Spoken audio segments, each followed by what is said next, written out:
We finally got the flashback to Brendok from the Jedi point of view. Let's talk about it.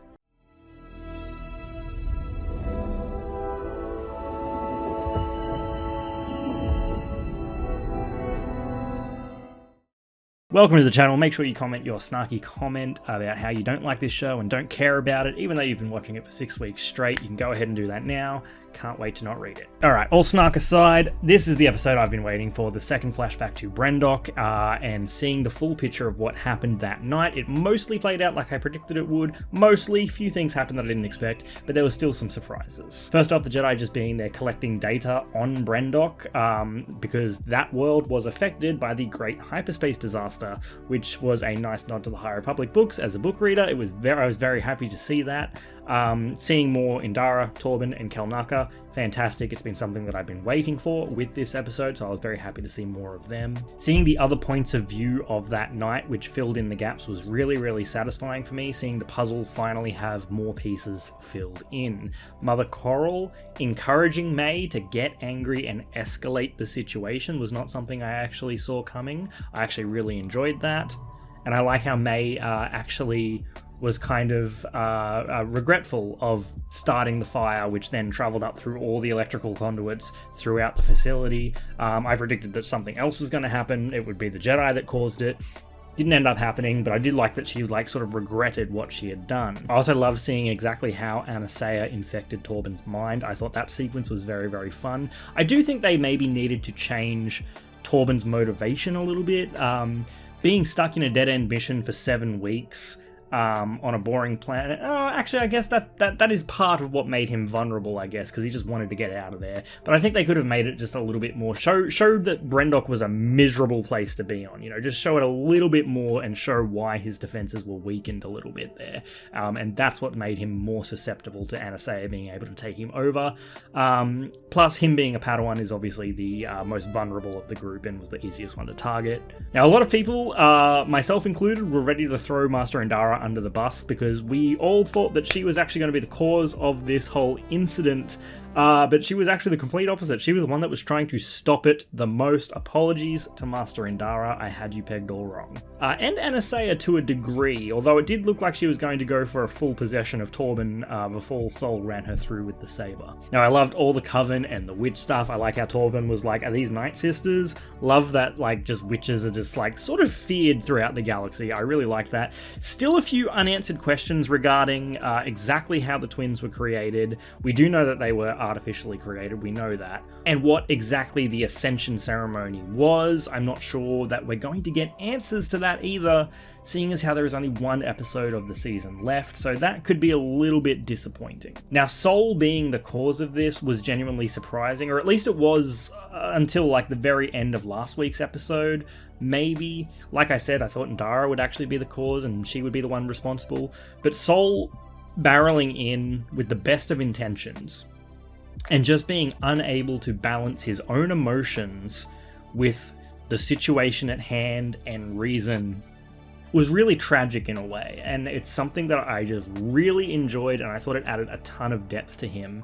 And it sort of also acts as a mirror to Chimere, because Sol, as Indara says, does not have a Padawan at this point, but he wants one. And it's just like how Chimere wanted a pupil of his own, and the ways that they both went about achieving that goal hurt so many other people in the process. Sol and Chimere are both incredibly fascinating to me, and this episode did a lot for both of them in my opinion, and Chimere wasn't even in this one, but through Sol I just understood Chimere even more. I liked Aniseya saying that I can't remember the line verbatim, noble intentions would lead to the destruction of the Jedi or something like that. I was reminded of the line in Jurassic Park 3 of all things, when Alan finds out that Billy took the Velociraptor eggs and says something like, some of the worst things have happened because people had the best intentions. So I really liked that. The possession of Kelnacca by Mother Koril, I really enjoyed.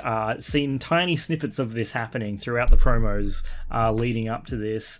And I thought it would be done again by Aniseya, but it was actually Koril. And I loved the possession effect, whatever that was, where they sort of went into like that mist vapor thing. That was really cool. Kelnacca versus Torbin and Soul was very, very satisfying. I definitely could have watched them fight for a little bit longer. I do wish that fight was a tiny bit longer, because just seeing a Wookiee swing a lightsaber around and just have so much strength in his swings and like force-assisted jumps and everything like that, it made Kelnacca just this massive force to be reckoned with, and I could have watched that for a lot longer. And I assume Indara severing the connection to the witches over Kelnacca is what killed them, sort of like being unplugged from the Matrix while you're still in it, I assume, anyway. So I imagine that's what killed them, and I imagine that would mean that Koril is dead as well, because she sort of disappeared and was the main driving force of possessing Kelnacca. I do wish we had gotten a confirmation on that, though. And like we knew they would, the group covered it up. I like how it didn't really make the Jedi group out to be the outright bad guys. I think they made mistakes, and I think the Coven made mistakes, and the whole situation just got way out of hand way too fast. But if I had to fault a group, it would be the Jedi.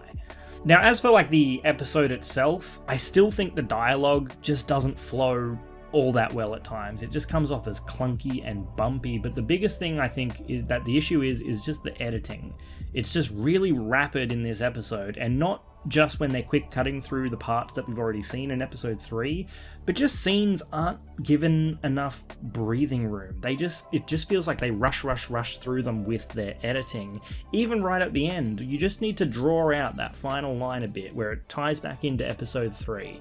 You know, you have the music swell up a bit, wipe to the credits, but as it stands, it's like, yeah, Mae started a fire, credits, go! And it just makes everything feel so rushed. Editing is a very, very powerful tool. It controls the flow and the pace and the intensity of the scenes and the project as a whole.